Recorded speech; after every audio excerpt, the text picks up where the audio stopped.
નમસ્કાર દર્શક મિત્રો, નર્મદા સમાચાર સાથે હું છું દિશા। સૌપ્રથમ જોઈશું આજના મુખ્ય સમાચાર। ભરૂચની મહાનગરપાલિકા બનાવવાનો રાજકીય વાયદાવાસ 14 વર્ષે પૂર્ણ થશે ખરો? જિલ્લા ભાજપ પ્રમુખે મુખ્યમંત્રી ભૂપેન્દ્ર પટેલને પત્ર લખી માંગણી કરી। ઔદ્યોગિક સાથે શહેરીકરણ તરફ વિકસતા ભરૂચે તમામ માપદંડ પૂરા કર્યા, હવે મહાનગરપાલિકા બનાવો।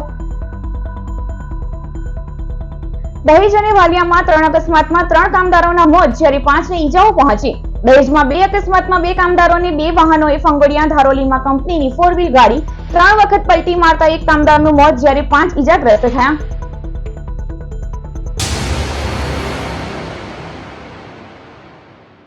ભરૂચ નગરપાલિકાની મહાનગરપાલિકાનો દરજ્જો આપવા છેલ્લા 13 વર્ષથી ચાલતા રાજકીય વાયદાવાસ વચ્ચે જિલ્લા ભાજપ પ્રમુખે કોર્પોરેશન બનાવવા મુખ્યમંત્રીને રજૂઆત કરી છે।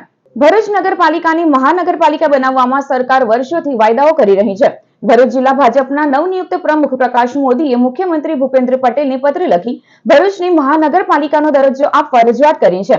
વડાપ્રધાન નરેન્દ્ર મોદી ગુજરાતના મુખ્યમંત્રી હતા ત્યારે તેમણે ભરૂચ અને અંકલેશ્વરને ટ્વિન સિટી બનાવવાની જાહેરાત કરી હતી, પણ આ પ્રોજેક્ટ આજે પણ અજ્ઞાતવાસમાં છે। વર્ષ 2011માં ભરૂચની મહાનગરપાલિકાનો દરજ્જો મળે તેવી પ્રબળ સંભાવના હતી, પણ સદભાવના ઉપવાસ વેળા હોસ્ટેલ ગ્રાઉન્ડ ખાતેથી નરેન્દ્ર મોદીએ બોર્ડની જાહેરાત કરી હતી। રાજ્યમાં અનેક નગરપાલિકાઓ મહાનગરપાલિકાઓ બનાવી દેવામાં આવી છે, પણ ભરૂચને સતત અન્યાય કરવામાં આવી રહ્યો છે। ભરૂચની સ્થાનિક નેતાગીરી મહાનગરપાલિકા બનાવવામાં સદંતર નિષ્ફળ રહી છે। હવે ભરૂચ જિલ્લા ભાજપ પ્રમુખ પ્રકાશ મોદીએ કેટલાક તથ્યો સાથે ફરી વખત ભરૂચને મહાનગરપાલિકાનો દરજ્જો આપવાની માંગ સાથે પત્ર લખ્યો છે। મુખ્યમંત્રીને કરાયેલી રજૂઆતમાં હાલની ભરૂચ શહેર અને આસપાસના ગામોની વસ્તી, રેવન્યુ સહિતના માપદંડો મહાનગરપાલિકા બનાવવા પ્રમાણ સાથે જોડવામાં આવ્યા છે। હવે નવા ભાજપ પ્રમુખની રજૂઆત ધ્યાને લઈ ભરૂચ મહાનગર બને છે કે નહીં તે જોવું રહ્યું છે। ભરૂચ એટલે એક મિની ભારત। અહીં સમગ્ર દેશમાંથી અલગ અલગ ભાષાના અલગ અલગ પ્રાંતના લોકો વસે છે। એ ઉપરાંત અહીં નજીકની જીઆઈડીસીઓમાં જે અધિકારીઓ છે, વિદેશથી આવેલા લોકો પણ અહીં વસી રહ્યા છે। એટલે ભરૂચને એક મહાનગરપાલિકા બનાવવામાં આવે એવી અમારી માંગ છે, કેમ કે ભરૂચની વસ્તી પણ ભરૂચ અંકલેશ્વરની 5,75,000 જેવી થવા જઈ રહી છે। એટલે અમારી માંગ છે કે ભરૂચને મહાનગરપાલિકા બનાવવામાં આવે। ભરૂચ અંકલેશ્વરને એક મહાનગરપાલિકાનો દરજ્જો મળે તો અનેક વિકાસના સોપાનો સર થાય એમ છે। દહેજ અને વાલિયામાં 3 અકસ્માતમાં 3 વ્યક્તિના મોત નીપજ્યા હતા, જ્યારે 5 કામદારો ઈજાગ્રસ્ત થયા હતા। વાલિયામાંથી ક્રિગ્ને ટેક્સકેમ કંપનીની 4 વ્હીલ કારમાં ડ્રાઈવર સહિત 6 કામદારો નોકરીએ જવા નીકળ્યા હતા। ધારોલી માર્ગ પર પૂર ઝડપે ચલાવતા ડ્રાઈવરે સ્ટીયરિંગ પરથી કાબુ ગુમાવતા કાર 3 પલટી મારી ગઈ હતી। રસ્તાની બાજુમાં કાર ખાબકતા અંદર બેસેલા ડ્રાઈવર સુખદેવસિંહ, કામદારો મિનીશ વસાવા, મિતેશ જશવંત, મિતિનસિંહ અને અક્ષય વસાવાને ઈજાઓ પહોંચી હતી। ગંભીર ઈજાઓના પગલે નેત્રંગના અક્ષય વસાવાનું સારવાર વેળા મોત થયું હતું। વાલિયા પોલીસે અકસ્માત મોતનો ગુનો દાખલ કર્યો હતો, જ્યારે દહેજની 11 સ્લેબ કંપનીમાં ગતરોજ શિફ્ટ છૂટ્યા બાદ વેજલપુર રહેતા 56 વર્ષીય સબ્બીર ઉભરાટદાર પોતાનો મોબાઈલ ગેટ પર જ ભૂલી ગયા હતા। કંપની બસમાંથી ઉતરી મોબાઈલ પરત લેવા જતા બલેનો કારનો ચાલક તેમને ફંગોળી નાસી ગયો હતો। અકસ્માતમાં ગંભીર રીતે ઘવાયેલા કામદારનું ભરૂચની ખાનગી હોસ્પિટલમાં મૃત્યુ થયું હતું। દહેજ મરીન પોલીસ મથકે જ નોંધાયેલા અકસ્માતના બીજા બનાવમાં વડોદરા ચોકડી ખાતે રહેતા અને લક્ષ્મી ઓર્ગેનિક કંપનીમાં કામ કરતા 56 વર્ષીય બિરસા ઉરાઓએ રાતે રસ્તા પરથી આંટા મારી રહ્યા હતા, ત્યારે ભરૂચ દહેજ રોડ ઉપર એક અજાણ્યો વાહન ચાલક તેમને ફંગોળી ફરાર થઈ ગયો હતો। કામદારનું ભરૂચ સિવિલ હોસ્પિટલમાં સારવાર દરમિયાન મોત નીપજ્યું હતું। અંકલેશ્વરના અંડાળા ગામ ખાતે મુખ્ય માર્ગ અને ગામ તળાવની નડતરરૂપ દબાણોને પૂરતા પોલીસ બંદોબસ્ત સાથે દૂર કરવાની કામગીરી હાથ ધરવામાં આવી હતી। અંકલેશ્વરના અંડાળા ગામ ખાતે પીડબ્લ્યુડી, ગ્રામ પંચાયત, તાલુકા પંચાયત અને સિંચાઈ વિભાગના સંયુક્ત પ્રયાસોથી દબાણ હટાવવાની વિશાળ ઝુંબેશ હાથ ધરવામાં આવી હતી। જાહેર માર્ગો અને ગામના તળાવ નજીક થયેલા નડતરરૂપ દબાણોને દૂર કરીને વાહન વ્યવહાર અને ગ્રામ્ય વિકાસના માર્ગો મોકળા કરાયા છે। ગામના રસ્તા અને તળાવની સીમમાં થયેલા દબાણો દૂર કરવા 3 વખત નોટિસો પાઠવી ચેતવણી આપવામાં આવી હતી, છતાં દબાણો નહીં ખસેડવામાં આવતા તંત્રએ કડક કાર્યવાહી કરી હતી। કોઈ અનિચ્છનીય બનાવ ન બને એ માટે ચાંપતો પોલીસ બંદોબસ્ત પણ ગોઠવાયો હતો। તંત્ર દ્વારા 13 થી વધુ લારી ગલ્લા તેમજ અન્ય નડતરરૂપ માળખાને દૂર કરવામાં આવ્યા હતા। આજ રોજ તારીખ 28/4/2025 ના રોજ ગ્રામ પંચાયત અંડાળા, પીડબ્લ્યુડી વિભાગ પંચાયત અંકલેશ્વર તેમજ સિંચાઈ ખાતું અંકલેશ્વર તરફથી અંડાળા ગામે જે અશોક વિહાર સોસાયટી, અશોક વાટિકા સોસાયટી તેમજ ગોપીનાથ સોસાયટી તરફના રહીશો તરફથી જે દબાણ કરતા અંગેની નોટિસ મળી હતી, તે નોટિસ અન્વયે ગલ્લા ધારકો અને લારી ધારકોને તબક્કાવાર 3 નોટિસો ગ્રામ પંચાયત તરફથી આપવામાં આવેલ હતી. તેમ છતાં ગલ્લા ધારકો અને લારી ધારકોએ પોતાનો સામાન સ્વ ખર્ચે ન ખસેડતા, દબાણ દૂર ન કરતા ગ્રામ પંચાયત અંડાળા, પીડબ્લ્યુડી તેમજ સિંચાઈ વિભાગ દ્વારા આજે સંયુક્ત દબાણ દૂર કરવાનો કાર્યક્રમ કરવામાં આવેલ હતો. અને આજ રોજ જે અંડાળા માંડવા મેઇન રોડ પર તથા અશોક વાટિકાને જોડતા મેઇન રોડ પર આવેલા દબાણો ગ્રામ પંચાયત અંડાળા, પીડબ્લ્યુડી તેમજ સિંચાઈ વિભાગ દ્વારા દૂર કરવામાં આવ્યું છે. ભરૂચના દાંડિયા બજાર સ્થિત ભૃગુઋષિ મંદિરે ભગવાન શ્રી પરશુરામ જન્મોત્સવની ભક્તિભાવપૂર્વક ઉજવણી કરવામાં આવી. પહેલવાદની આતંકી ઘટના બાદ ભરૂચ જિલ્લા સમસ્ત બ્રાહ્મણ સમાજ દ્વારા ભગવાન પરશુરામ જન્મોત્સવની ધામધૂમથી ઉજવણી કરવાનું મોકૂફ રાખ્યું હતું. આજે પરશુરામ જન્મ જયંતિએ ભરૂચના દાંડિયા બજાર મંદિરે ભગવાન પરશુરામની મહાઆરતી અને પાદુકા પૂજન કરાયું હતું. આતંકી હુમલામાં મૃત્યુ પામેલા પર્યટકોને શ્રદ્ધાસુમન અર્પણ કરાયા હતા. સાથે જ મહાપ્રસાદીનું આયોજન રદ કરવામાં આવ્યું હતું. બ્રહ્મ સમાજ સહિત ભક્તોએ મોટી સંખ્યામાં ઉમટી પડી દર્શન પૂજનનો લહાવો લીધો હતો. અંકલેશ્વર તાલુકાના અંડાળા ગામ ખાતે બ્રહ્મ સમાજ દ્વારા પરશુરામ જન્મોત્સવ નિમિત્તે પૂજન અર્ચન સહિત આતંકી હુમલામાં મૃતકોને શ્રદ્ધાસુમન અર્પણ કરતો કાર્યક્રમ યોજાયો હતો. આજે ભગવાન પરશુરામનો જન્મોત્સવ છે. પરશુરામજીના કારણે જ વૈશાખ સુદ તૃતીયા અને અક્ષય તૃતીયા કહેવામાં આવે છે. માન્યતા છે કે પરશુરામ ચિરંજીવી છે અને હંમેશા જીવિત રહે છે. ત્યારે પરશુરામ જન્મોત્સવ નિમિત્તે અંકલેશ્વર તાલુકાના અંડાળા ગામ ખાતે બ્રહ્મ સમાજ દ્વારા જાગેશ પંડ્યાના નિવાસ સ્થાન ખાતે ભગવાન પરશુરામના પૂજન અર્ચનનો કાર્યક્રમ યોજાયો હતો. જેમાં બ્રહ્મ સમાજના આગેવાન રજનીકાંત રાવલ, શૈલેષ દવે અને યોગેશ દવે સહિત સમાજના સભ્યો મોટી સંખ્યામાં ઉપસ્થિત રહ્યા અને શાસ્ત્રોક્ત વિધિ અનુસાર ભગવાન પરશુરામનું પૂજન કર્યું હતું. આ સાથે જમ્મુ કાશ્મીરના આતંકી હુમલામાં મૃત્યુ પામેલા પર્યટકોને શ્રદ્ધાસુમન અર્પણ કરવામાં આવ્યા હતા. અંકલેશ્વર જીઆઈડીસીમાં શ્રી સમસ્ત ગુજરાત બ્રહ્મ સમાજ દ્વારા કિડ સમર કેમ્પનું આયોજન કરવામાં આવ્યું, જેમાં વિવિધ સમાજના બાળકોએ ઉત્સાહભેર ભાગ લીધો છે. અંકલેશ્વર જીઆઈડીસીમાં શ્રી સમસ્ત ગુજરાત બ્રહ્મ સમાજ દ્વારા કિડ સમર કેમ્પનું આયોજન કરવામાં આવ્યું હતું. ફ્રી બર્ડ એકેડેમી ખાતે 25 થી 29 એપ્રિલ 2025 દરમિયાન કેમ્પનું આયોજન કરાયું હતું. આ કેમ્પનો પ્રારંભ ભગવાન શ્રી પરશુરામની તસવીર સમક્ષ દીપ પ્રજ્વલન સાથે કરવામાં આવ્યો હતો.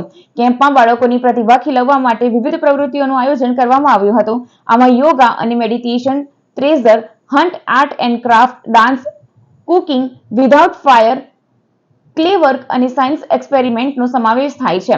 કેમ્પ જૈન દેરાસર પાસે સુરક્ષિત અને સ્વચ્છ વાતાવરણમાં યોજાઈ રહ્યો છે. 60 થી વધુ બાળકોએ આ કેમ્પમાં ઉત્સાહભેર ભાગ લીધો છે. કાર્યક્રમમાં બ્રહ્મ સમાજના પ્રમુખ ચંદુ જોશી, ઉપપ્રમુખ યોગેશ પારીક, મહિલા પાંખના પ્રમુખ રૂપલ જોશી, યુવા પ્રમુખ દર્શન જાની અને અન્ય પદાધિકારીઓ ઉપસ્થિત રહ્યા હતા. તેમણે બાળકોને ઇનામ વિતરણ કરી તેમનો ઉત્સાહ વધાર્યો હતો.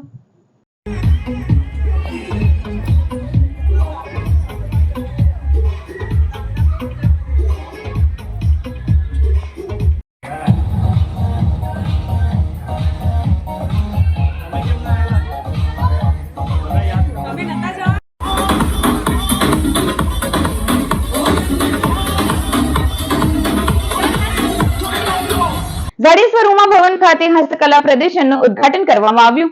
મહિલાઓના ગૃહ ઉદ્યોગને પ્રોત્સાહન આપવા હસ્તકલા પ્રદર્શનનું જાડેશ્વર ઉમા ભવનમાં આયોજન કરાયું છે, જેનું ઉદ્ઘાટન પાલિકા પ્રમુખ વિભૂતિબા યાદવ, મહિલા કોર્પોરેટર સહિતની ઉપસ્થિતિમાં કરાયું. એક દિવસીય પ્રદર્શનીમાં મહિલાઓ દ્વારા નિર્મિત વિવિધ વસ્તુઓની પ્રદર્શની સહ વેચાણ માટે મૂકવામાં આવી છે.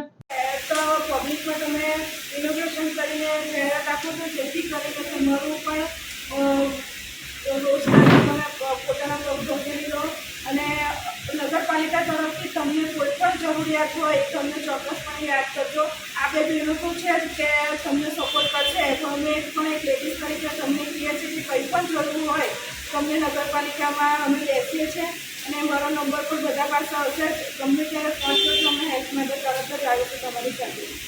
એક આપણે કલ્પનાબેન જે સખી મંડળ ચલાવે છે એના આગળના બી ઘણા એવા પ્રોગ્રામની અંદર વિઝિટ કરેલી છે મેં, અને ત્યારથી જ મેં લોકો સારા એવા કોન્ટેક્ટમાં છે. અને કંઈ પણ કામ હોય, મારે પણ કંઈક બહેનોનું કામ હોય તો કલ્પનાબેન સૌથી પહેલાં એમની ટીમ સાથે આગળ હોય છે.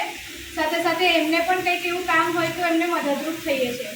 લતા મંગેશકરના સહયોગી મહેશ રાઠોડને અમદાવાદમાં લાઈફ ટાઈમ અચીવમેન્ટ એવોર્ડથી નવાજવામાં આવ્યા છે. અમરેલી જિલ્લાના નાના ગામમાંથી મુંબઈ પહોંચેલા મહેશભાઈનું અમદાવાદના ટાગોર હોલમાં ભવ્ય સન્માન કરવામાં આવ્યું હતું. ભારત રત્ન લતા મંગેશકરની લગભગ 3 દાયકાઓ સુધી સચિવ અને સંભાળવીજ તરીકે સેવા આપનાર મહેશભાઈ રાઠોડને શુક્રવારે અમદાવાદના ટાગોર હોલ ખાતે યોજાયેલા એક ભવ્ય સમારંભમાં lifetime achievement award Om Guru Sevaratna એવોર્ડથી સન્માનિત કરવામાં આવ્યા હતા.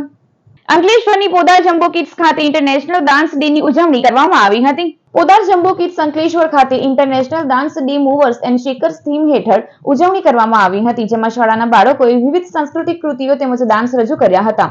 કાર્યક્રમમાં ભરૂચ રનિંગ ક્લબના કનિષ્ઠ વાઘેલા તેમજ વાલીઓ સહિત આમંત્રિતો અને શાળા પરિવાર ઉપસ્થિત રહ્યા હતા.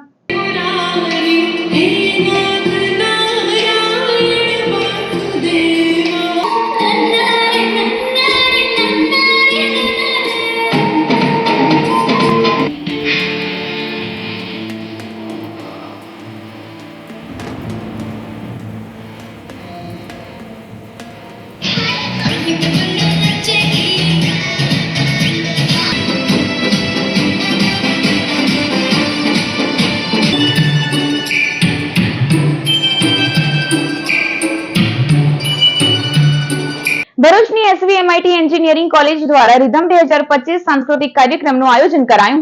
SVMIT કોલેજમાં આયોજિત રિધમ કાર્યક્રમ સંસ્થાના ડાયરેક્ટર GM પટેલ અને પ્રિન્સિપલ ડોક્ટર દીપક દેવેરના માર્ગદર્શન હેઠળ યોજાયો.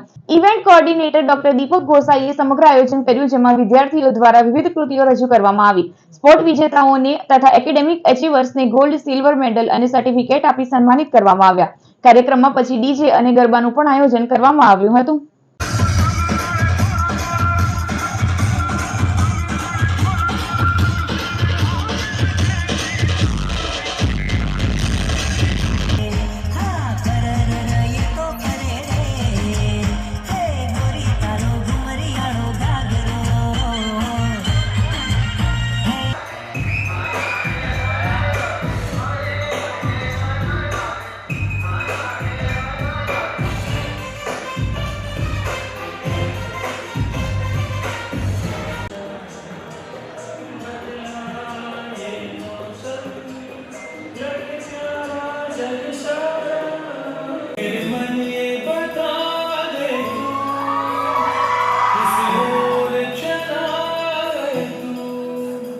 क्या पाया नहीं तूने, क्या ढूंढ रहा है तू, जो है कहीं.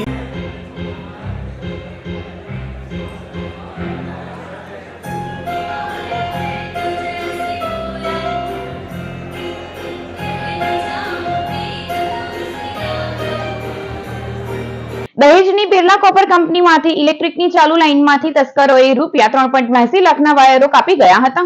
બિરલા કોપર કંપનીમાં ઇલેક્ટ્રિક મેન્ટેનન્સનું કામ કરવામાં આવ્યું હતું. ત્યારબાદ 26 એપ્રિલે CSFના માણસો નાઇટમાં પેટ્રોલિંગમાં હતા. તે વખતે પાણીનું તળાવ જવાના રોડ અને વોટર રિઝર્વની ફરતે સ્ટ્રીટ લાઇટના થાંભલાની લાઇટો ચાલુ ન હતી.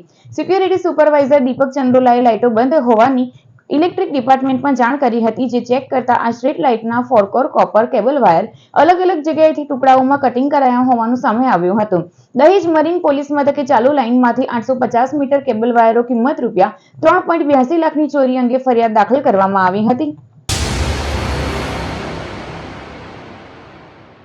સમાચાર પૂર્ણ કરતા પહેલા એક નજર મુખ્ય સમાચારો ઉપર. ભરૂચની મહાનગરપાલિકા બનાવવાનો રાજકીય વાયદાવાસ 14 વર્ષે પૂર્ણ થશે ખરો? જિલ્લા ભાજપ પ્રમુખે મુખ્યમંત્રી ભૂપેન્દ્ર પટેલને પત્ર લખી માંગણી કરી. ઔદ્યોગિક સાથે શહેરીકરણ તરફ વિકસતા ભરૂચે તમામ માપદંડ પૂરા કર્યા, હવે મહાનગરપાલિકા બનાવો.